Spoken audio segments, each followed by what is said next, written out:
Hey y'all, I am here today to show you how to store beans long term for the cheapest way possible, because you don't want to spend a lot of money if you're trying to save money. You don't need really any equipment. I do my beans and my rice this way. This does not require a pressure canner. Does not require a vacuum sealer. All it requires are some oxygen absorbers, which you can get for pretty cheap on Amazon, which I'll put that link below. Now, I save my spaghetti jars. You'll see this is a ragu one. I save these and then I boil these in hot water. Then I dry them in the oven to make sure they're good and dry. And then I fill them with my beans, my rice, and then I put an oxygen absorber in there. That's all you need to do. Well, you put the lid on and you put the lid on tight. You don't just barely put the lid on like you would with true canning. When you're doing this, you're going to tighten it really tight after you've put the beans and oxygen absorber in there. So I'm going to get these jars boiling and make sure they're really clean, and then I'll show you what I do after that.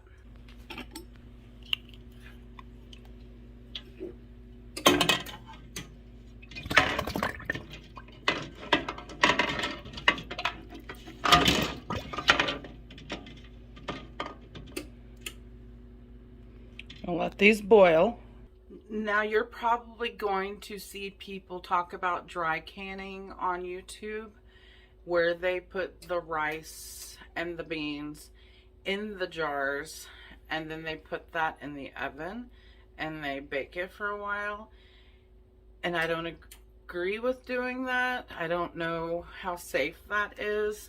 So that's not the way that I do it or have ever done it. Some people will be asking, well, why do you do that anyway? Why not just leave it in the bag? Well, because when you buy rice, a lot of people, including my 66-year-old mother, don't know this, but when you buy rice, a lot of times it has bugs in it.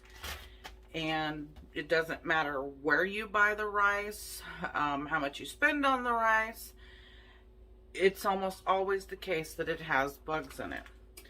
A lot of us will put our rice in the freezer, and that will kill the bugs that are in there. When you put these beans and rice in a jar and you put the oxygen absorber in there, it's going to suck all the air out of there. So those bugs or their eggs that are in there, they're not going to be able to hatch. It's going to kill anything that was in there.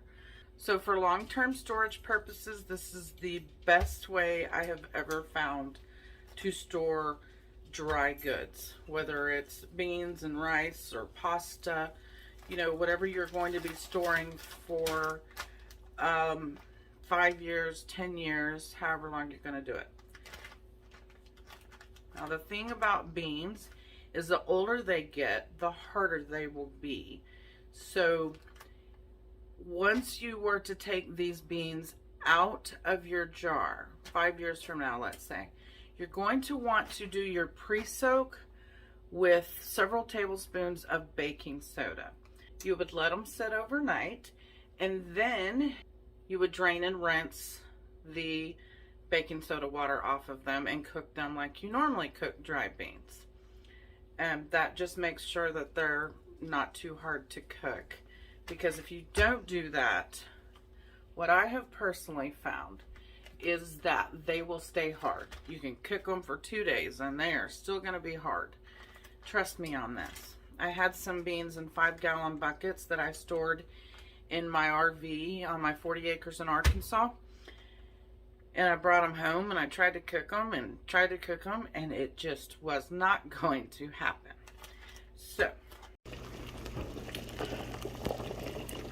now I'm going to take these out of the water. Let them drain. Now I'm going to put them on my cookie sheet and finish drying them in the oven because there can't be any moisture in them when I put the beans in there. And you can see the condensation in there. They still aren't dry, and I don't want to wait 3 days for them to dry in this humidity anyway. So I'm going to get these into the oven to dry.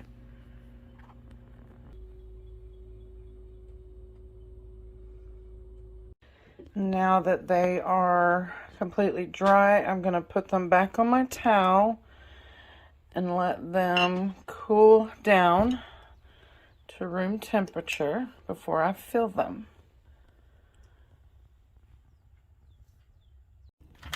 This is the oxygen absorbers. I'm going to open the package and show you what's inside. There are 10 packages, and in each package are 5 individual oxygen absorbers that are 50 cc each, which is plenty for each of my jars. Once you've opened this vacuum sealed pack, they will no longer be any good. So you have to use everything that's in one packet right now. I only have 8 jars, and I'm going to be opening 2 packages. So I'll do something with the extra 2 because, like I said, once you've opened them, they're going to activate and won't be good anymore if you leave them open to the air. And now that they're full, I'm going to just dump the beans into the jar. This one little bag that I got, oops, hard to do it one-handed, fills this one jar. That's a 1 pound bag, so 1 pound will go in 1 jar. Then I'm going to do my rice.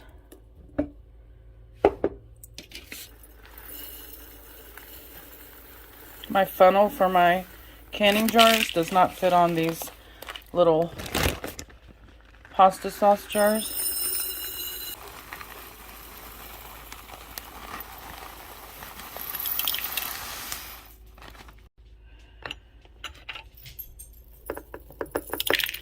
Headspace doesn't really matter when you're doing this, but I still want them kind of even. So a pound per jar. And now that I have all of them in the jars, I'm going to cut open my first oxygen pack. I'm going to put them in the jars. Oh.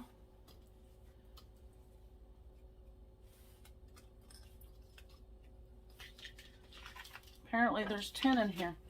And I'm going to get the lid on.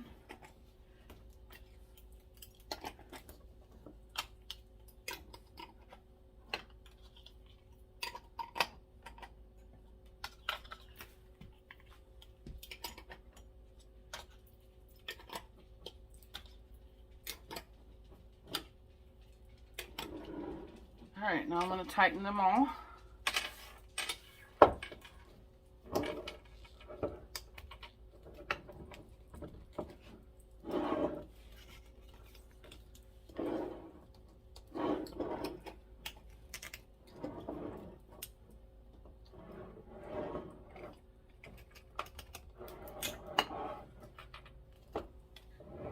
There you go. That's all there is to it. These last 2 I'll just throw away because they've now been in the air and they're no good.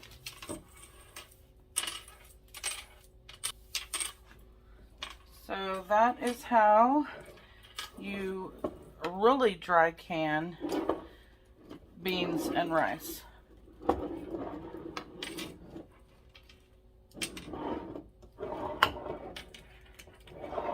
Now, as the oxygen absorbers start to work, the lids are going to pop like they would if you were doing like water bath canning.